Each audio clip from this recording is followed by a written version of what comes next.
Selamat sore, saudara-saudara yang kekasih dalam Kristus.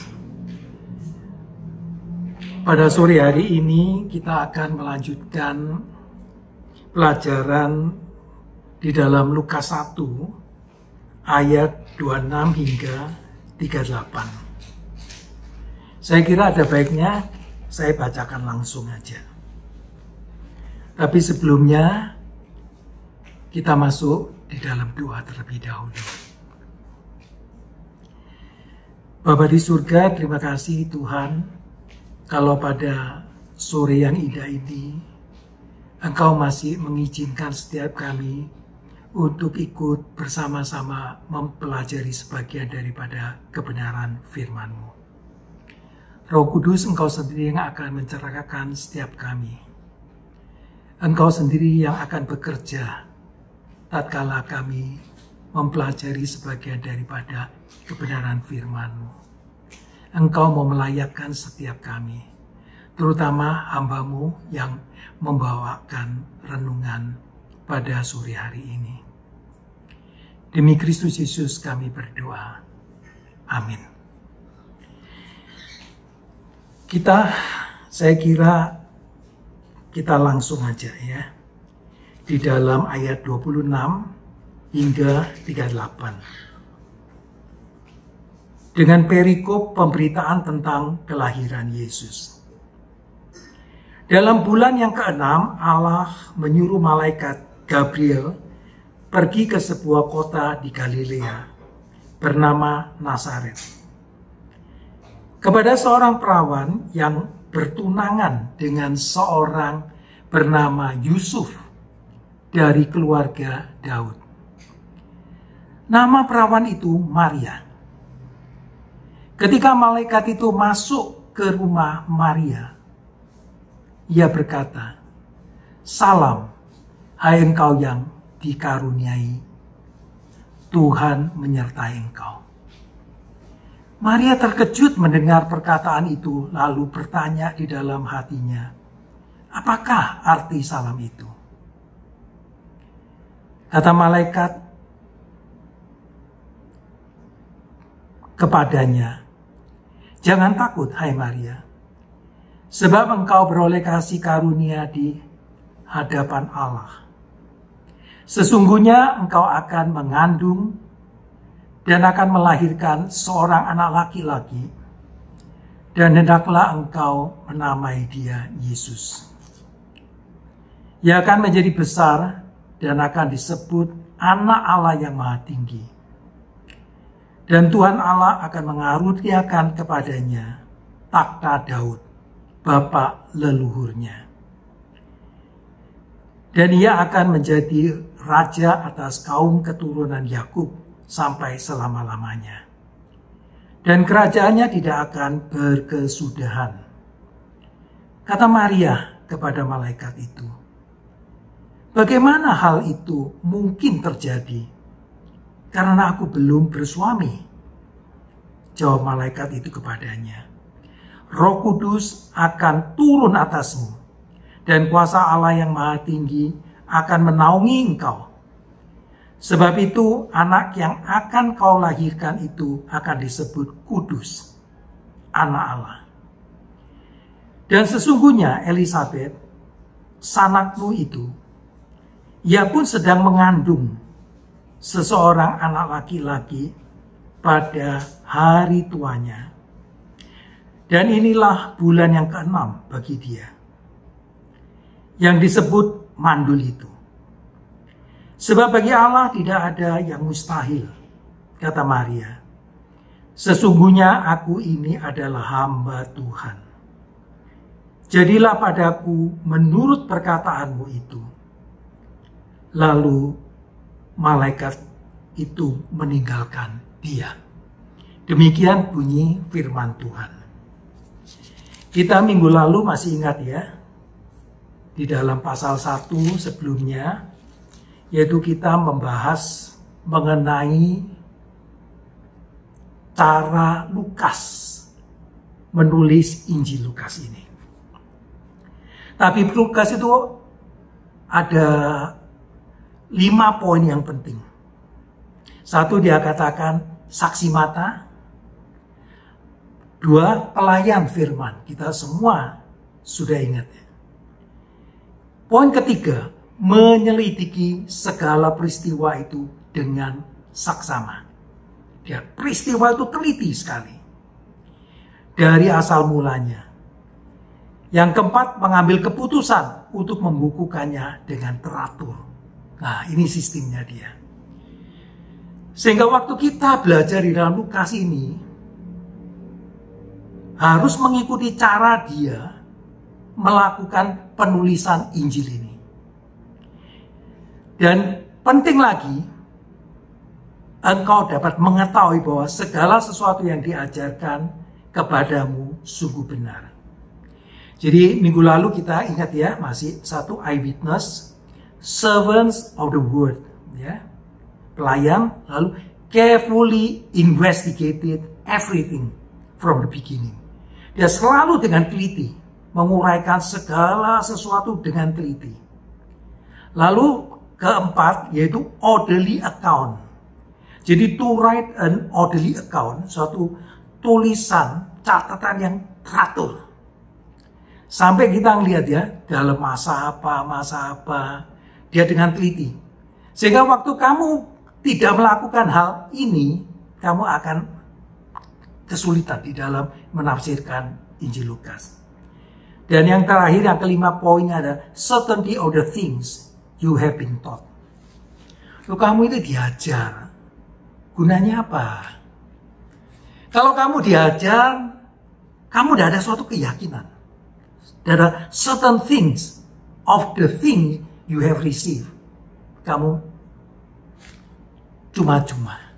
Kamu kurang benar. Nah, coba kita mulai recap ya. Kita lihat di dalam urutan pertama kita dikatakan minggu lalu pemberitaan tentang kelahiran Yohanes Pembaptis. Dia coba teliti, dia tahu coba siapa itu pada zaman Herodes, itu mengenai waktunya. Raja Yudea adalah seorang imam yang bernama Sakaria. Imam yang bernama Sakaria. Mengapa imam ini penting? Dan nanti kita lihat cara dia menulis itu baik sekali. Terus dia dari rombongan Abia, priestly division of Abijah, ya, Abia itu. Istrinya juga berasal dari keturunan Harun. Nah, ini penting. Dua-dua ini dari keturunan Harun. Namanya Elizabeth. Kita lihat ya, Elisheba.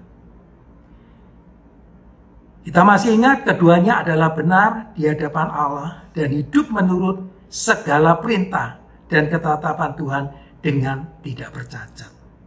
Kamu coba, kita sudah belajar di sana. Kamu sudah hidup menurut segala perintah, ketetapan Tuhan dan tidak bercacat. Tapi di dalam ayat 7 lain lagi ditambah. Ada suatu aib. Tetapi mereka tidak mempunyai anak. Sebab Elizabeth mandul dan keduanya lanjut umurnya. Nah, ini penting. Ya, sudah mulai lihat latar belakang.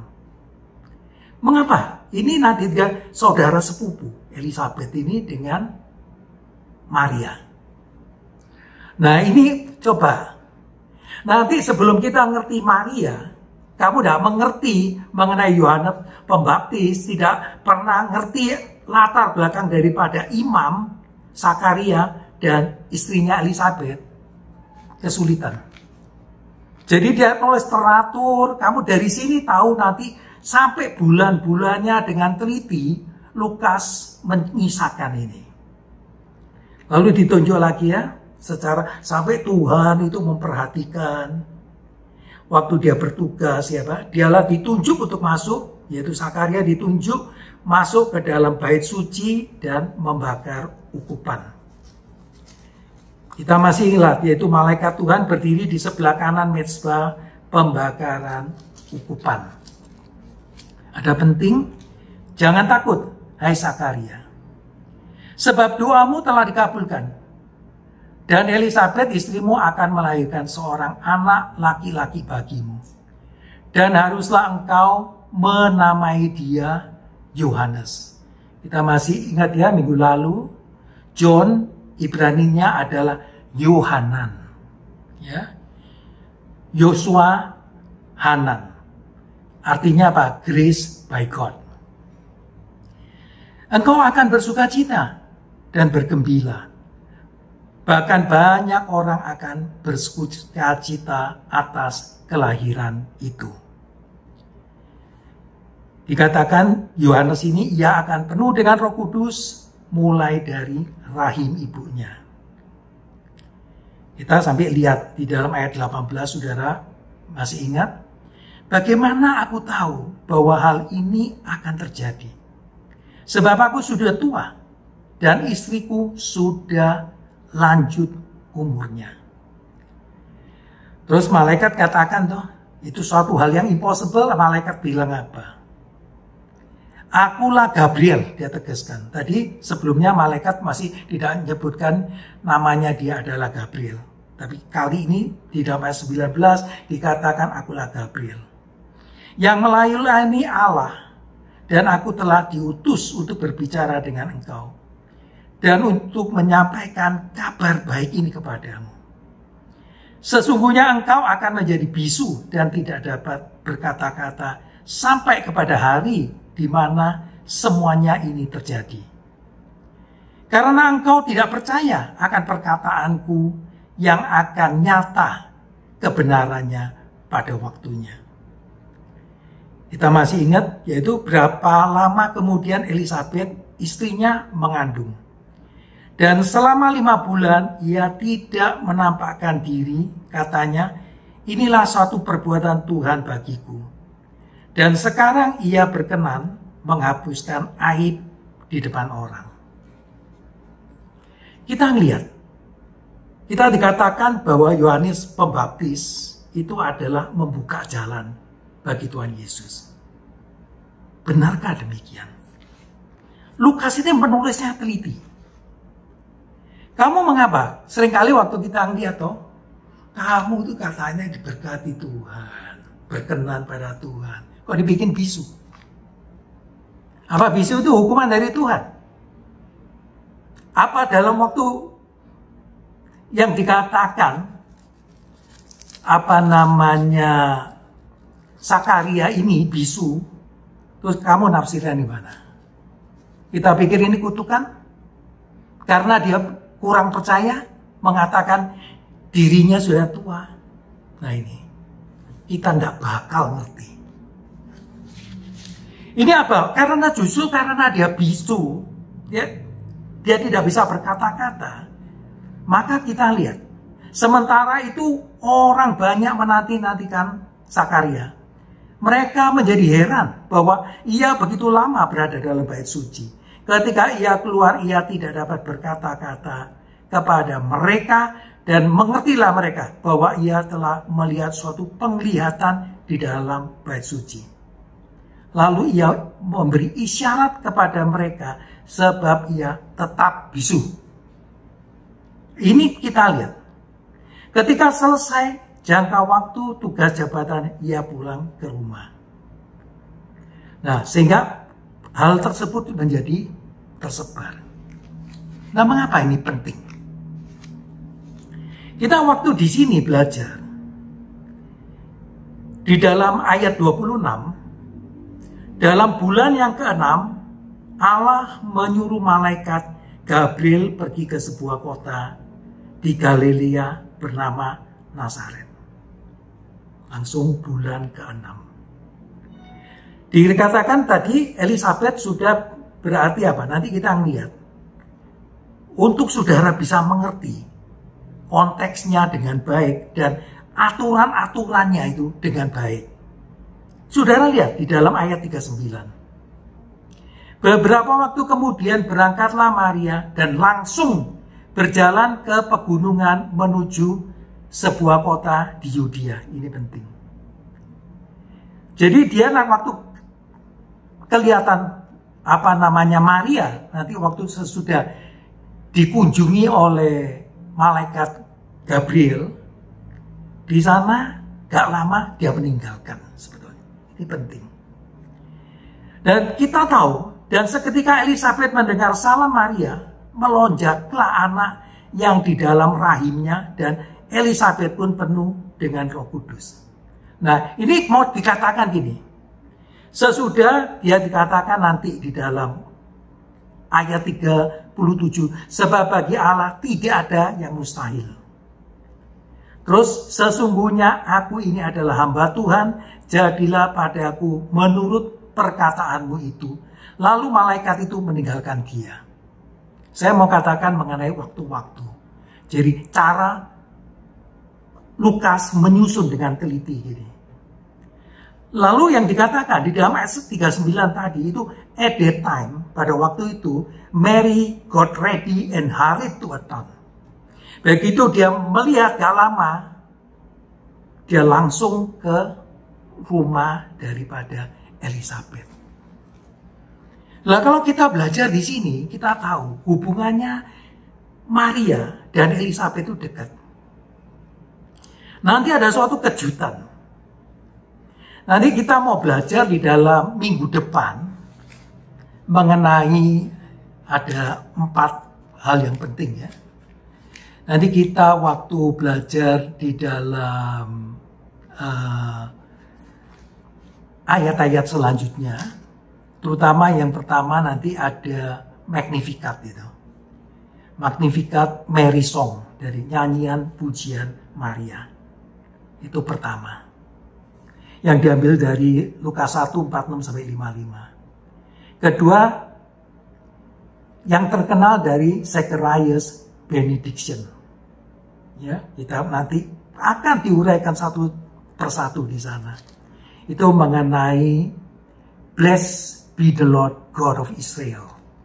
Di dalam pasal 168. Itu juga ada mengambil dari Matius 21 ayat yang ke-9. Itu 2 minggu lagi kita akan mempelajari. Nanti ketiga ada hal the angels gloria in excelsis Deo. Yang glory to God in the highest. Itu di dalam pasal 2, 13, 14. Semua dengan baik sekali puji-pujian itu. Nah, terus yang keempat itu ada katakan nunc dimittis. Nunc dimittis. Itu dikatakan Canticle of Simeon. Ya, yang diambil dari 2:29 sampai 32. Itu praise in. Nah, kalau kita lihat 4 hal ini, itu yang dikatakan hymn of praises in Israel Psalter. Nah, kita nanti selanjutnya akan membahas satu persatu dengan teliti. Nah, sekarang kita masuk. Kita waktu lihat di sini, dalam bulan yang ke-6 Allah menyuruh malaikat Gabriel pergi ke sebuah kota di Galilea bernama Nazaret. Itu di sini kita lihat. Itu Elisabet sudah mengandung 6 bulan. Nah, waktunya dia selalu memakai cara-cara demikian. Lukas menyajikan cara ketelitiannya dia dan cara menafsirkan dia. Dalam bulan yang ke-6, Allah menyuruh malaikat Gabriel pergi ke sebuah kota di Galilea bernama Nazaret. Nah, kita lihat cara Lukas menulis. Dia selalu memperhatikan apa? Dalam hal-hal orang lemah. Terus lagi dikatakan mengenai coba Theophilus. Kamu nganggap Theophilus gimana? Theophilus bawa posisi tinggi. Orang yang berkedudukan tinggi. Orang kaya. Tapi dia masih menghadap apa? Mau memperhatikan orang-orang lemah. Mengapa dia sangat memperhatikan? Kenyataan begitu Injil Lukas diselesaikan, maka waktu disambung di dalam Kisah Para Rasul, dia tetap Lukas menuliskan kepada Theophilus. Terus kamu lihat Lukas. Lukas kalau kita perhatikan, kita sudah ngasih ilustrasi. Zamannya Lukas dan dengan hari ini, kamu ingat, hati-hati. Jarang sekali ada yang dokter sejiwa Lukas ada. Tapi pada umumnya kita sudah bahas di sana. Impossible. Kamu gak punya uang, kamu gak mungkin. Saya baru hari Jumat ini ada puji Tuhan. Saya di stand ya, di stand itu di ring ya. Itu diperkirakan umum itu 1 jam, maksimal 1,5 jam. Sehingga biusnya itu dipikir lebih lama juga, 2 jam. Tapi apa yang terjadi? Nah ini kelihatan mujizat Tuhan luar biasa. Itu benar-benar saya mengalami. Terus 3 jam 4 gak ada. Jadi saya termasuk pemecah rekor. Pemecah rekor itu pun masih yang sebelah kiri, jantungnya sebelah kiri. Loh, terus kita ngelihat dalam setiap anak-anak Tuhan, hamba Tuhan, nanti mau digambarkan Lukas itu seperti itu. Kamu jangan dipikir terus kamu melayani Tuhan, hamba Tuhan, terus kamu bebas dari masalah. Nah nanti waktu kita belajar di dalam Lukas ini, pemberitaan tentang kelahiran Yesus, kita akan tahu bedanya sekali. Kita lihat Zakarias, imam, tapi sampai Tuhan tidak diberkati anak, itu aib. Namanya imam, pelayan Tuhan, tapi tidak diperlakukan baik oleh Tuhan. Bagaimana perasaannya? Dan lagi itu tidak gampang loh memperoleh giliran seperti itu. Sekarang sudah giliran dapat dia bisu. Terus kamu ini analisa yang baik. Kamu lihat dia waktu tadi yang katakan 5 bulan, no? Terus waktu 6. Nanti kita lihat Maria tinggal di Elizabeth itu 3 bulan. Dia segera, begitu dia bunting, begitu dia mulai mengandung, dia berangkat langsung ke sana. Dan Maria kita tahu, dia itu sering kali. Nanti buktinya apa? Maria sering pergi ke tempatnya Elizabeth. Dan dia bagaimana belajar daripada Zakaria. Waktu itu sulit. Dalam kitab-kitab gulungan yang megang apa? Justru imam. Kalau kamu tidak belajar dari imam, gak mungkin kamu bisa. Maka waktu kamu jangan pikir, waktu minggu depan kita belajar mengenai Magnificat. Wah itu teologinya luar biasa. Ada kristologinya. Sangat teliti sekali. Gak ada. Kamu sampai hari ini kamu jangan pikir. Sampai saya ini kadang-kadang bayangkan itu. Sarjana tingkat 3, S3 pun sulit membuat seperti ini. Kamu pikir banyak komposer bikin segala. Dia waktu membuat suatu pujian, nyanyian pujian Maria yang dikatakan Magnificat. Wah, kita minggu depan belajar apa ada kristologinya, doksologinya. Nah ini kita nanti mau masuk satu persatu. Nah ini beberapa poin yang penting. Jadi Lukas tetap 1, 2. Nah sekarang yang ketiga. Tokoh yang ketiga, Maria. Dia dikatakan Maria kamu lihat Nazaret. Nazaret sampai hari ini pun kamu tidak ada kok. Sesuatu Nazaret has nothing. Nah sehingga waktu kita belajar pun Yesus dikatakan sebagai kapinter, tukang kayu. Kamu rasanya agak aneh juga. Mengapa? Di sekitar perkampungan itu masih ada saat ini. Tidak lama itu ada nama bangunan dari orang-orang Roma. Jadi Roma di sana membangun dengan batu-batuan. Jarang sekali ada kayunya. Seringkali kan kita bayangkan seperti kayu saat ini. Jadi maka yang dikatakan mason sebetulnya. Jadi dia bukan hanya tukang kayu, Yusuf ini, tapi dia juga tukang batu. Nah, sekarang kita lihat. Terus mau dicerita lagi, mulai Maria dimulai apa? Aduh, ke sebuah kota, kalau di Galilea, oke lah. Tapi daerah Galilea ada satu, Nazaret. Tidak ada sesuatu yang hebat daripada Nazaret. Kita masih ingat ya, waktu dia Matius, Nathanael apa? Mana ada sesuatu yang baik dari Nazaret. Terus kepada seorang perawan yang bertunangan dengan seorang bernama Yusuf dari keluarga Daud. Nama perawan itu Maria. Nah, kita waktu belajar di sini itu diperkirakan Maria itu berusia, beberapa referensi itu antara 13-15, maksimal tidak lebih dari 18 tahun. Jadi saya kalau bayangkan cucu saya itu ya lebih tua daripada Maria.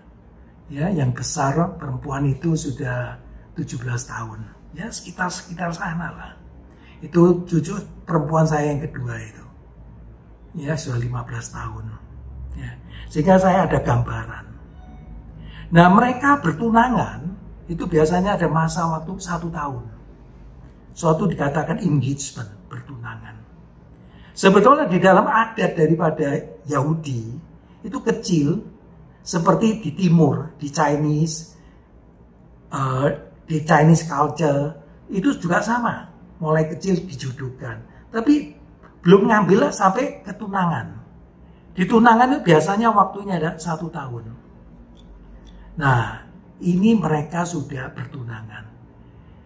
Bagi orang Yahudi, kalau kamu sudah tunangan, dia sudah suami istri. Jadi waktu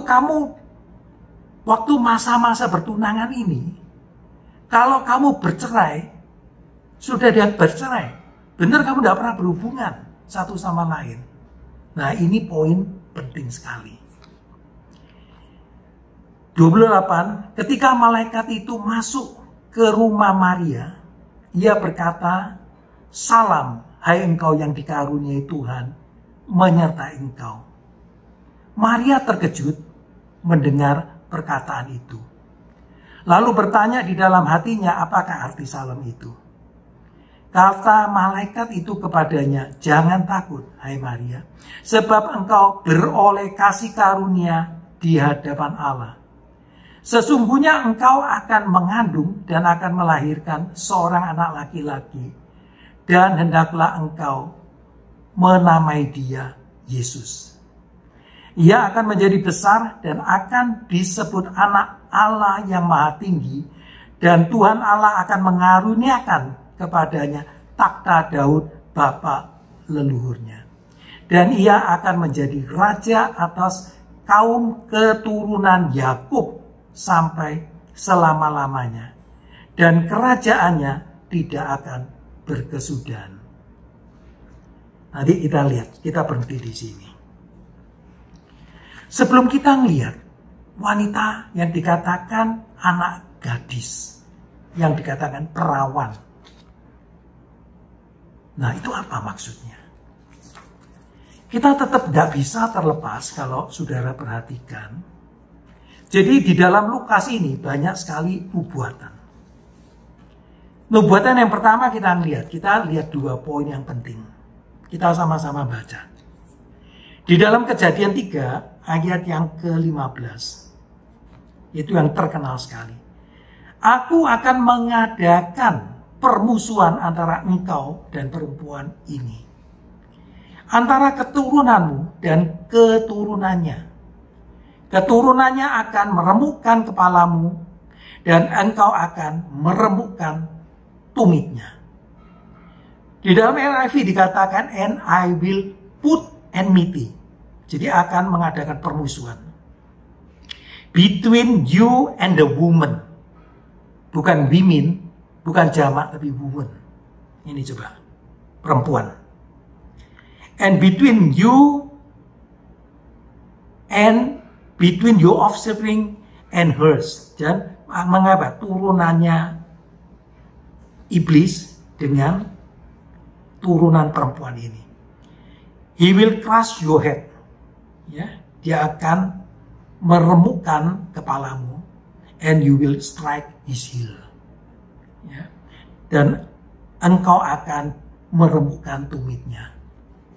Kan terjadi pada waktu nubuatan ini digenapi waktu Yesus tumitnya diremukkan. Terus kita lihat, apa perempuan ini? Apa hubungannya? Itu masih dalam yang baru kita baca di sana. Itu baru kejadian. Dalam waktu penciptaan, manusia sudah jatuh ke dalam dosa. Tapi begitu manusia jatuh kepada dosa, sebetulnya Allah sudah mempersiapkan keselamatan bagi umatnya. Kita lihat yang kedua. Di dalam Yesaya 7 ayat 14, kita baca bersama. Sebab itu Tuhan sendirilah yang akan memberikan kepadamu suatu pertanda. Sesungguhnya seorang perempuan muda mengandung dan akan melahirkan seorang anak laki-laki, dan ia akan menamakan dia Immanuel. Therefore the Lord himself will give you a sign, suatu tanda. Ada suatu bukti. Ini yang dikatakan nubuatan itu penting. The virgin will be with child. Perempuan melahirkan anak. Virgin. Ini yang dikatakan perempuan muda, perawan melahirkan anak. Ini tidak main-main. Sehingga kamu kok ngomong-ngomong apa Yesus itu apa kok tidak diserahkan lahir pada seorang ibu yang sudah bisa menjaga dengan baik. Kamu tidak bisa menafsirkan di sana. Jelas itu kamu syaratnya perempuan yaitu satu virgin. Itu sudah nubuatan. Namanya kamu kan masih heran toh. Ini yang kita terus diserang. Ini namanya the fourth creation. Ciptaan yang keempat. Hari ini kita waktu belajar, kita cuma apa? Pinternya cari Alkitab. Orang Kristen itu apa? Menjadi korban. Terus difitnah seenak-enaknya sendiri. Dianggap itu impossible. Sebetulnya kalau kita perhatikan, Tuhan menciptakan manusia itu dengan empat cara. Cara pertama, ex nihilo. Dari nggak ada menjadi ada. Ini nggak ada bapak, nggak ada ibu, jadi. Itu urusannya Tuhan. Kamu kok mau ngelawan? Yang kedua, Tuhan menciptakan manusia dari tulang rusuk pria. Jadi dari apa? Pria. Itu urusan Tuhan. Yang ketiga, yaitu dari regeneration. Bapak, ibu, laki-laki, dan perempuan. Yang keempat, Tuhan menciptakan. Nah ini, kelihatan sekali. Dari seorang perawan. Nah, poin ini kita nangkep dulu. Jadi kamu jangan pikir nanti, wah mau seenaknya, saya kepingin. Kita kan selalu belajarnya di sana tuh. Sukacita waktu kita belajar di sini, hati-hati. Kita nanti baru ngerti, oh tiba-tiba demikian tuh. Cuma segala masalah, kamu lihat cara Lukas menulis dari kalangan bawah. Kamu berarti jelas Maria itu apa? Gak punya uang. Kok tahu kamu? Dari kalangan bawah. Waktu Yesus nanti ngadakan persembahan, dia coba berikan apa? 2 burung merpati. Itu tandanya orang miskin. Dia ikut Yusuf. Yusuf pun tukang kayu. Ya bolehlah. Kamu bilang mau kaya seberapa. Tapi at least kamu coba bayangkan. Pada zamannya Yesus, zamannya kita aja gitu kok. Kamu tidak mungkin kita lihat segala dalam timur maupun masyarakat Yahudi. Orang kaya dapat orang kaya. Ya toh? Orang miskin dapat miskin. Ya itu pasangan serasi. Nah, sampai di sini terus mendadak. Kita lihat ketika malaikat itu masuk ke rumah Maria, ia berkata, "Salam, hai engkau yang dikaruniai, Tuhan menyertai engkau." Maria terkejut mendengar perkataan itu, lalu bertanya di dalam hatinya, apakah arti salam itu? Lalu terus kamu nganggap apa? Dia tidak percaya. Waktu Mary was greatly troubled at his words, he wondered what kind of greeting this might be. Dia ini apa? Rendah hati. Modelku seperti ini. Orang yang no-name. Kita tidak usah banding-bandingkan. Seringkali apa? Wah, setiap kali kita ini apa? Jadi orang, manusia milihnya apa? Kalau CEO mau yang terbaik. Pemimpin terbaik, semua terbaik. Dari kalangan-kalangan terbaik, pendidikan terbaik, pendeta dari pengajaran yang dengan doktor baru bagus. Mau kan? Ya. Tapi memang kamu harus ingat cara Lukas menulis bukan demikian. Faktanya itu tidak seperti itu. Justru nanti mau lihat, kamu lihat ada sesuatu yang kelihatannya apa? Suatu hidup yang diberkati. Apa itu diberkati? Nanti kita lihat waktu kita belajar selanjutnya.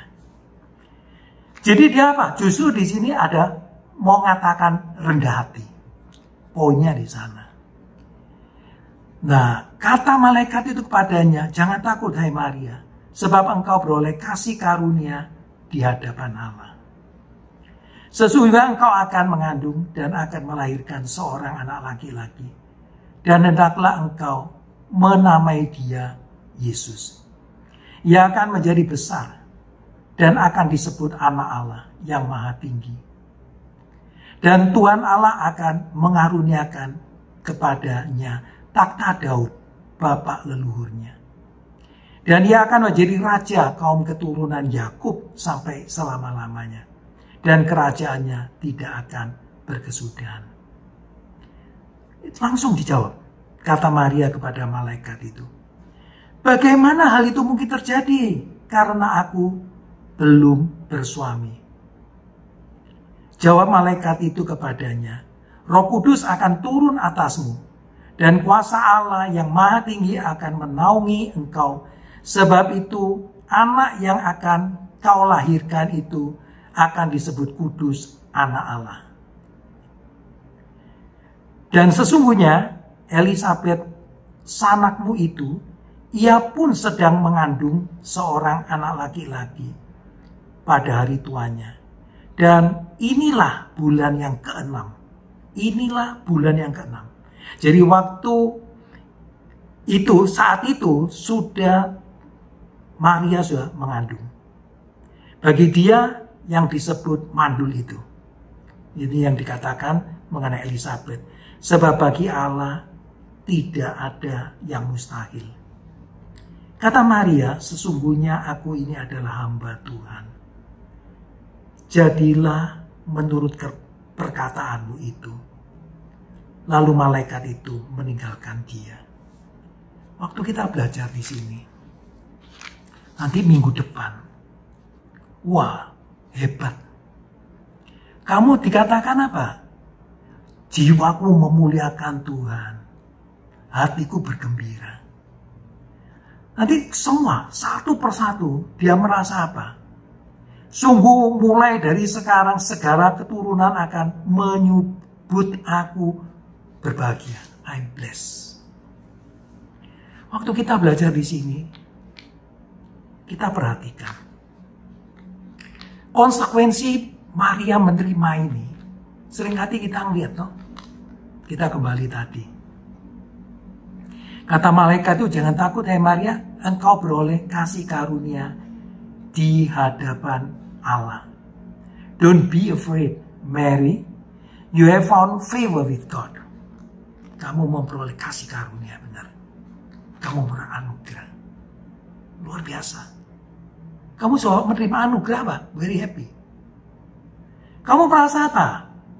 menerima apa yang diberikan Tuhan. Kamu merasa apa? Seringkali kita ngomong tuh, waduh hebat, mau jadi apa seperti orangnya Maria itu.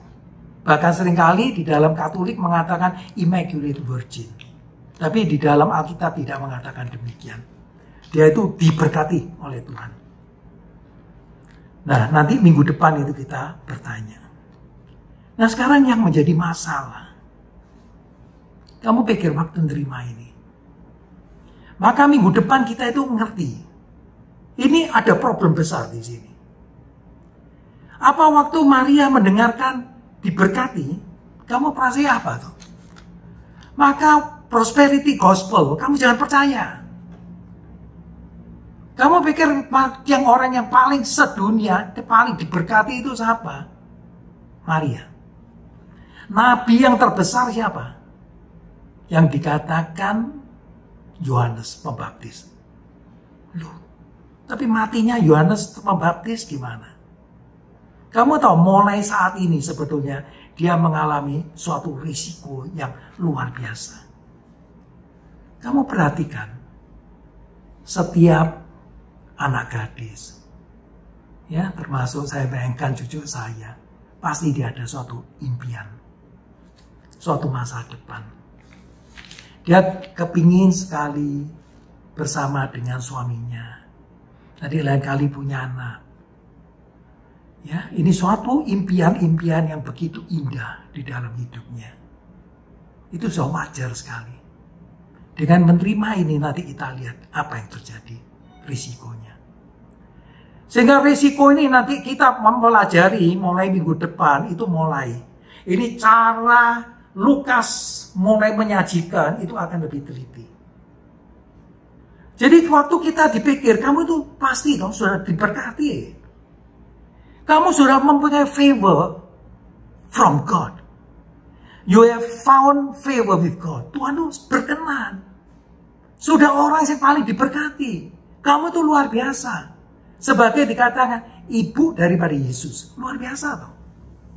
Yesus adalah juru selamat kita. Ini ibunya.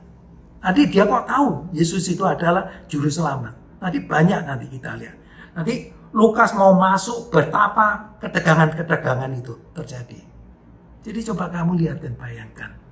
Itu tadi kita masih ngomong mengenai impian-impian, ya. Terus yang kedua, tadi kita sudah masuk masa depan. Terus setiap orang pasti ada impian. Impiannya indah sekali. Orang yang disayangi suaminya. Dia pasti sama Yusuf itu cocok. Mereka sama-sama yang dikatakan nah ini tokoh daripada turunan Harun. Jadi ini luar biasa. Berarti bapaknya Harun ini apa? Dari turunan Harun itu terus apa? Imam semua. Oh ini penting. Nah mereka ini coba kan ada oke lah yang kalau kita belajar dari Matius, waduh Yusuf itu orang yang baik. Atau kita belajar sedikit sebelum tahu mengerti lebih lanjut. Jadi kalau kita belajar di dalam Matius, saudara perhatikan nanti kita belajar. Itu kita waktu tahunnya yaitu di dalam kelahiran Yesus di dalam pasal 2 ayat 1 hingga 7 di dalam Lukas. Tapi ini kalau kita referensi paralelnya dikatakan dalam Matius 1 18-25. Maka waktu kita mengikuti Bible study di dalam Matius 1 18-25 itu jelas mengenai kehadiran Kristus. Sampai di sini yang penting dikatakan karena Yusuf suaminya seorang yang tulus hati dan tidak mau mencemarkan nama istrinya. Di muka umum, ia bermaksud menceraikan dengan diam-diam.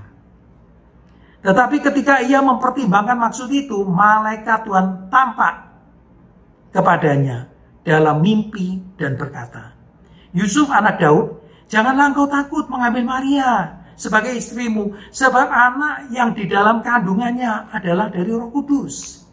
Ia akan melahirkan anak laki-laki dan engkau akan menamakan dia Yesus, karena dialah yang akan menyelamatkan umatnya dari dosa mereka. Kita waktu baca di sini apa? Kamu tidak merasakan apa-apa. Nothing happens. Tapi kejadian ini bukan demikian.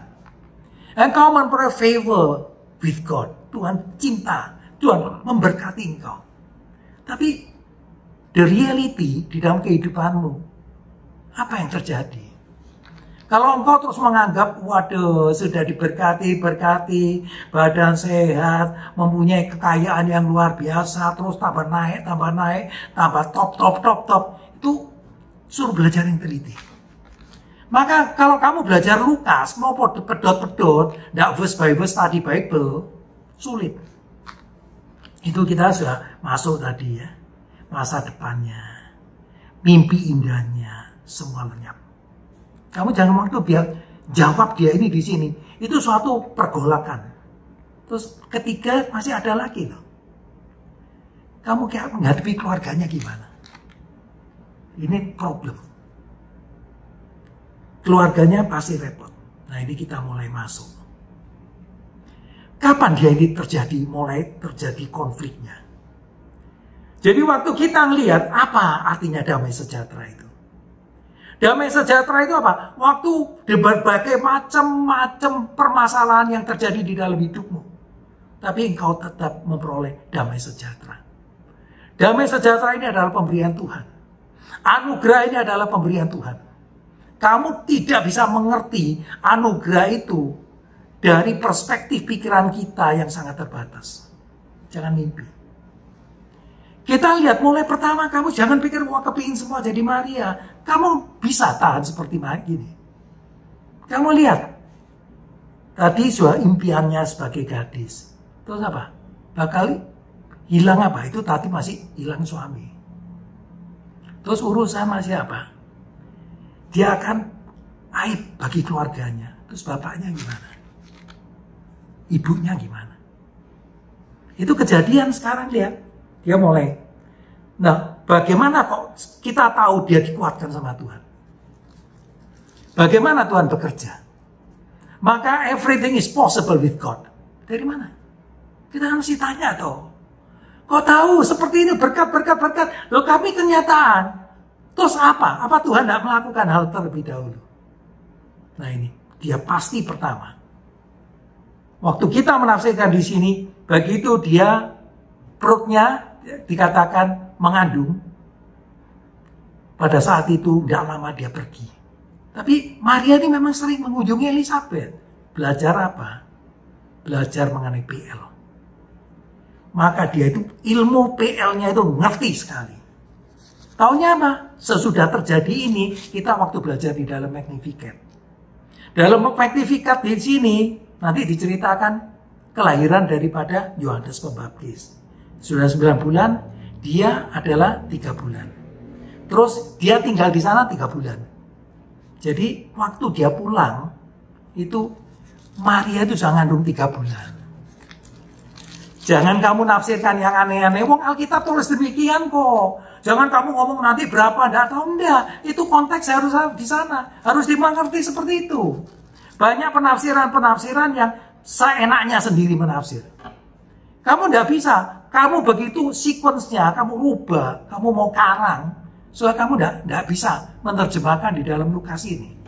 Verse by verse tadi Bible-mu pasti sudah gagal. Kamu cuma ngerti general. Wah pinter, ini satu persatu, waduh. Tapi kamu udah ngerti apa-apa. Terus kamu udah pernah konteks daripada Lukas yang mengatakan apa? Orang delo, orang-orang yang bawah. Ini kamu ngerti masalah penderitaan mereka. Dia juga mengatakan apa artinya berkat. Tapi gini loh. Kita melihat apa? Suatu inisiatif daripada Maria. No. Justru Tuhan yang berinisiatif. Termasuk bisu, kita baru tahu maksudnya, Zakaria. Zakaria pasti penting sekali. Artinya apa? Semua menyaksikan. Itu benar-benar dia sementara belum kejadian ini belum terbongkar. Ini belum masalah, belum puncak, mulai pelan-pelan nanti. Ya nanti masalah akan ribut. Kita lihat Yohanes Pembaptis dengan Yesus selisih 6 bulan. Sekarang waktu Yohanes Pembaptis lahir 9 bulan. Maria 3 bulan. Dia pulang. Ini kamu sekarang, Tuhan sebetulnya sudah kerja. Saksinya apa? Elisabet dan Zakaria. Yang bisa dipercayai satu-satunya pengharapan seperti itu. Yang membuat Maria lebih diteguhkan, itu di sana. Tapi kamu ngerti arti faith, iman daripada Maria. Inilah maka beda sekali. Dia tahu whatever happens, aku tetap sebagai dolos daripada Tuhan. Ini nanti jelas sekali mau dikatakan demikian. Nah sudah 3 bulan. Dia apa? Pertama, tapi dia sudah mempunyai satu ini, belief. Sudah ada iman kepada Tuhan. Dia benar-benar tahu Tuhan menyertai dia. Sulit? Yes. Pertama dia pasti apa? Kejadian. Dia lapor. Pulang cara yang baik gimana? Pertama mungkin baik ngomong. Kamu belajar apa? Diceritai apa dari Zakaria? Kamu dari Elisabet ini apa? Oh, sudah terima banyak apa? Mereka pasangan yang baik. Yusuf orang yang baik. Nah sekarang masalah mulai konfliknya. Tapi Maria, kamu ini apa? Oh, ada sesuatu apa? Ya atau kamu gak siap-siap kan? Kita ini kan sudah tunangan. Sebentar ada keadaan pesta. Terus apa jawabnya Maria? Dia tidak berani ngomong. Dia mulai masuk. Pasti lari ke Zakaria, Elisabet. Dikatakan, kamu sudah dengar loh? Oh iya. Akhirnya apa itu? Punya anak loh. Baru bisa ngomong loh. Waduh. Dia mendapat penglihatan. 2 orang ini apa? Terima baik. Mujizat. 2 orang ini kelihatan itu suatu hal yang dikatakan it is impossible for God, but possible. For man it is impossible. Bagi orang gak mungkin. Kamu gak bisa. Tapi ini kan ngomong. Kamu gak ngalami. Sekarang Yusuf diceritai seperti itu. Yusuf bisa percaya. Kita bayangkan bener lah. Dia ngerti PL ada, tapi soal lama. Soal lama diabaikan. Mereka cuma banding apa? Turunan-turunan, ada 2. Satu turunan singular, singular, yaitu Yesus. Maka waktu kita sesudah nanti turunan yang terakhir Yesus. Dari silsilah mulai dari Abraham, ada yang ambil dari Daud. Kita lihat selalu perhatikan di sana. Tapi sesudah Yesus gak ada. Berarti apa? Sudah selesai. Ini offspring. Jadi turunan sebagai juru selamat Yesus ini. Nah, dia ngerti. Tapi sekarang kejadian. Kita bayangkan loh enak-enak. Dibilang ini. Waduh. Bunting nih. Jawabnya apa reaksinya? Kamu bisa apa? Ada siapa? Gak apa-apa. Ya toh, kamu ngomong terang-terangan. Terus ngomonglah, Roh Kudus. 3 bulan. Kamu mau apa? Pertama kaget apa? Pasti bilang, masalah sup, ini sing bener itu. Masalah Maria. Kamu tahu aku baik-baik, aku cinta, kamu cinta. Tapi masalah ini, kesucianmu itu gak ada. Justru kita ngelihat nanti. Orang Yahudi tetap memperhatikan siapa? Keluarganya. Ibunya ya aneh loh. Kamu jangan bayangkan sing aneh-aneh juga. Maria muta-muta. Ibunya seorang ibu. Mosok tidak perasaan. Jalannya lain. Sering sendirian di dalam kamar. Kok aneh? Biasanya tidak seperti itu. Mulai. Dia pertama dia cara sekuensnya itu. Ibunya nangis. Kamu ini bisa apa? Bapaknya. Ajaran daripada Yudaisme. Sangat menjaga suatu hal yang gak mungkin. Ini suatu konflik yang luar biasa. Kamu bisa lolos sih. Konflik seperti ini bagaimana kita bisa lewat? Kamu jangan enak terus diberkati apanya? Waktu kamu melihat seperti itu terus gimana? Kamu mau ngomong apa? Kamu yang diharap apa sekarang coba? Siapa? Yusuf? Ya, bakal suamimu? Ini mikir. Bukankah aku tidak bisa percaya? Aku percaya. Maka mau digambarkan sebelumnya. Zakarias, Elizabeth, sama. Percaya. Tapi suruh jalani. Waduh. Kita dalam keadaan seperti corona saat ini ya seperti itu dah. Kamu percaya? Percaya. Ya toh. Sampai namanya khotbahnya dukun-dukun yang boten sangat dipercayai. Nanti 5 tahun, nanti bagaimana? Kamu itu apa-apaan seperti itu. Terus kamu waktu belajar di sini apa? Waktu prenatal terus kamu belajar apa? Pre-Advent itu apa yang terjadi? Kamu pernah membayangkan kesulitan penderitaan daripada Maria ini? Kamu kan enak. Saya kira nggak ada satu orang yang tahan loh. Ini suatu hal sungguh-sungguh masa depan. Terus mimpi. Semua cita-cita semua habis semua. Terus menjadi aib daripada keluarga. Kamu coba anak dibesarkan sampai 13 tahun. Terus terjadi seperti itu. Dikatakan mengandung di luar nikah. Itu masih 3. Ini masalah. Ini Alkitab nulis. Berarti masalah ini terbuka. Lukas kok bisa tahu? Alkitab nyatet kok. Dari aib, kamu semua pasti bilang di sana. Sampai hari ini pun seringkali orang tadi yang saya katakan, 4 cara Allah menciptakan manusia. Dia beda, dia tidak pernah ngerti. Nah posisi saat ini sekarang kita perhatikan. Itu kamu selesai, keluarganya ini, sekarang masuk Yusuf, keluarganya.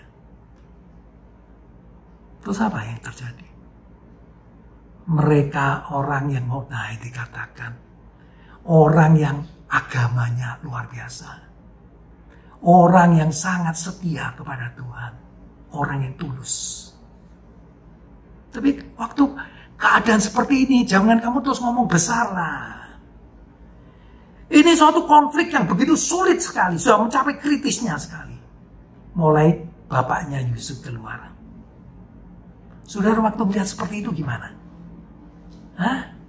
Terus kelihatan bapaknya Yusuf. Aduh Yusuf. Sudahlah kamu jangan percaya aneh-aneh itu ke sana itu. Lu kok Mesias kok anak deso itu. Masa Tuhan itu tidak bisa milih lah. Kamu milih pimpin siapapun tidak mungkin ada orang mau milih dari sudah kalangan bawah, dari tempat yang deso, tidak ada orang yang kenal. Terus ngomong lagi, itu mau dari Roh Kudus. Bunting dari mana itu?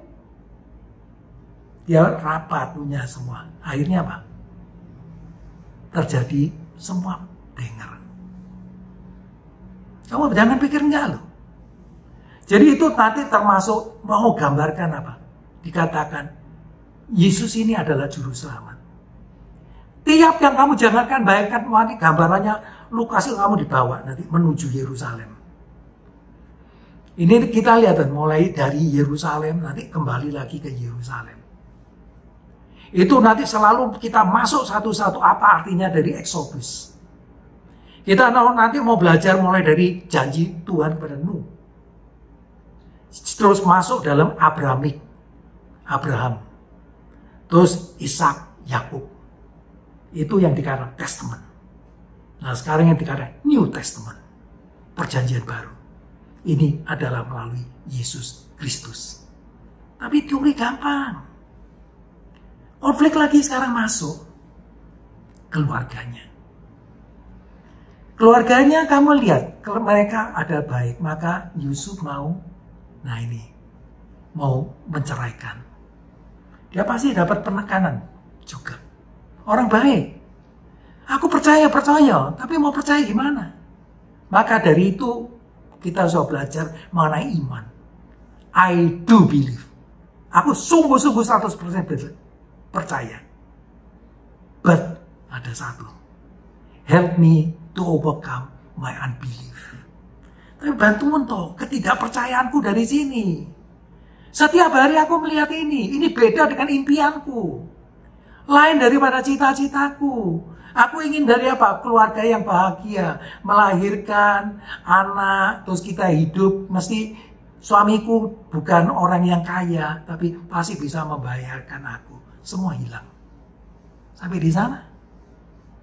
Ini kalau dilaporkan. Terus apa yang terjadi? Ini suatu perzinahan. Zamannya Yesus, kamu menghadapi suatu apa? Dirajam batu. Dengan hal ini berkat apa? Kamu mau dikatakan berkat, kok mau mati? Bagaimana kamu bisa keluar? Ini cara Tuhan. Cara Lukas membicarakan di sana. Kamu tahu Tuhan itu bekerja yang luar biasa. Kamu ngerti penderitaannya. Maka Theophilus katakan, kamu kan ngerti toh, enak-enak toh. Kamu posisi tinggi, kamu cuma ngerti apa? Nyuruh-nyuruh, kamu tahu penderitaan daripada orang yang di bawah. Nah, itu. Maka apa? Bless are the poor. Ini yang dikatakan diberkatilah orang-orang yang miskin. Kalau di Matius di hadapan Allah. Tapi Lukas, no. Blessed are the poor. Real poor. Nah, kamu terus katakan apa? Loh, aku ini dengan kaya, aku diberkati. Kamu sudah diberkati, kamu mau apa sih? Kamu ngerti nanti ini. Maksudnya Yesus lahir itu apa? Itu suatu, kalau saya di dalam teknik, itu nama tak terhingga. Itu tulisannya kan panjang ya. Modelnya seperti itu. Terus Yesus mau jadi apa? Sampai titik di tak terhingga itu. Dia mau mengunjungi kita di sana. Nah terus gimana terus? Ini konflik ini coba lihat. Kamu jangan bayangkan lah. Apa yang terjadi pada diri kita tidak ada. Itu antara mati. Tapi kita lihat kejadian ini nanti sesudah minggu depan. Itu bisa apa? Tapi kenyataan apa? Tuhan jaga pada. Maka waktu ini terus malaikat memperingati kepada Yusuf. Betul, kamu akan Maria akan melahirkan seorang anak yang disebut Immanuel. Waktu kita tadi di Yesaya sudah jelas sekali. Itu nubuatan dipenuhi oleh Tuhan. Ini kamu jangan bayangkan nanti mimpi itu. Itu bukan sembarang mimpi. Pasti suatu mimpi yang sungguh-sungguh hadir. Dan sungguh-sungguh membuat Yusuf berubah. Mengikuti kedaulatan Tuhan. Ini kita lihat di sana. Maka dalam hal ini salah satu konflik yang begitu besar sekali. Tapi kamu tidak usah khawatir. Kalau Tuhan mau bekerja dalam kehidupan seseorang, apapun terjadi, dia nggak bakal meninggalkan. Kita teruskan sampai yang terakhir. Dia sudah risiko ini. Terus apa yang dikatakan? Di dalam dan sesungguhnya Elisabeth sanakmu itu, ia pun sedang mengandung seorang anak laki-laki pada hari tuanya, dan ialah bulan yang ke-6 bagi dia yang disebut mandul itu. Sebab bagi Allah tidak ada yang mustahil. Kamu percaya? Kita pintar mengucapkan kata-kata ini. Percaya kita. Ini for nothing is impossible with God. Ini ada suatu iman, kamu lihat iman daripada Maria, luar biasa. Kamu nanti jangan pikir enak, diberkati. Sebentar lagi coba lihat. Dipontang-manting. Mau lahir di rumah, sudah disiapkan mungkin dari kayu oleh Yusuf. Santai-santai, ada sensus. Kamu bayangkan apa? Sampai nanti lahir di palungan. Ini cara Lukas itu tambah rame nanti. Ya, kita nanti bahas satu persatu. Itu nggak ditemukan di Injil-Injil yang lain. Itu maksud Tuhan yang luar biasa di sana. Kamu jangan janji-janji sebagai pelayan Tuhan, ya sama Tuhan. Kamu lihat, perhatikan di sini. 38. Kata Maria, sesungguhnya aku ini adalah hamba Tuhan. Jadilah padaku menurut perkataanmu itu. Lalu malaikat itu meninggalkan dia. Ini suatu pelajaran yang begitu baik. Waktu dia berjanji. Suatu hal ya. I am the Lord's servant. Aku ini hamba Tuhan.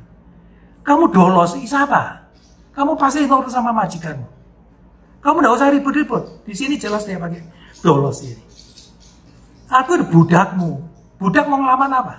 Kamu bisa seperti itu. Jawab ini. Maybe as you have said. Coba. Jadilah padaku menurut perkataanmu itu. Kapan itu? Kalau saat ini, kita bisa seperti dia. Ini suatu renungan yang penting sekali. Kita hari ini coba ada. Anggaplah Bible study. Kita lihatlah. Kalau dihitung 2006, apalagi sebelumnya. Kita Bible study itu sudah mulai pernah waktu zaman Pak Eliata, terus berhenti. Sehingga kita sudah membahas Roma itu sudah 3 kali. Ya, kita sudah mulai, coba bayangkan, tidak usah dihitung berapa, 16 tahun atau berapa, atau 20 tahun. Kita ngomong 10 tahun aja. Terus itu kita dengar gak usah 55 kali. Kita gak pernah absen. 50 dah setahun. Terus kamu kita dengar khotbah siap minggu. Gak usah ngomong 5 kali. Sekali aja ada. Itu kita coba malu apa enggak. Ini mau dikatakan apa? Sudah dianggap 100 dah. 1 tahun. Kamu gak usah ngomong ulang tahun 52 tahun. 10 tahun aja ada. Sudah jumlahnya berapa itu? 1000 khotbah kamu dengar. Ya 10 tahun. Kita ambil sedikit aja. 1000 khotbah. Kamu pernah sebelum ditutup amin, kamu jangan terima. Engkau mau bertobat. Kita sebagai anak-anak Tuhan mau bersama-sama katakan, aku hambamu. Sebelum kita mengatakan amin. Seperti malam hari ini. Sebelum kita mengatakan amin, mau biarlah kehendakmu jadilah, karena aku ini hanyalah seorang hamba. Amin. Mari kita masuk dalam doa. Bapa di surga, terima kasih Tuhan.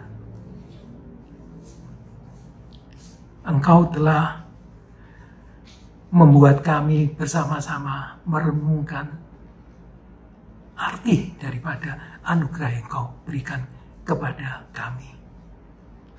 Seringkali kami sangat lemah di dalam menghayatinya. Kami hanya hal-hal yang kasat mata. Kami seringkali tidak mengikuti alur daripada kisah yang telah diberitakan di dalam Injil-Mu ya Tuhan. Tapi pada petang hari ini, Engkau masih setia kepada setiap kami. Engkau mau mengajar. Engkau masih memberi kesempatan bagi kami sekalian hamba-hambamu untuk mau belajar bersama-sama. Setiap hari kami boleh dibina. Iman kami boleh ditingkatkan. Demi Kristus Yesus kami berdoa. Amin. Sampai ketemu minggu depan.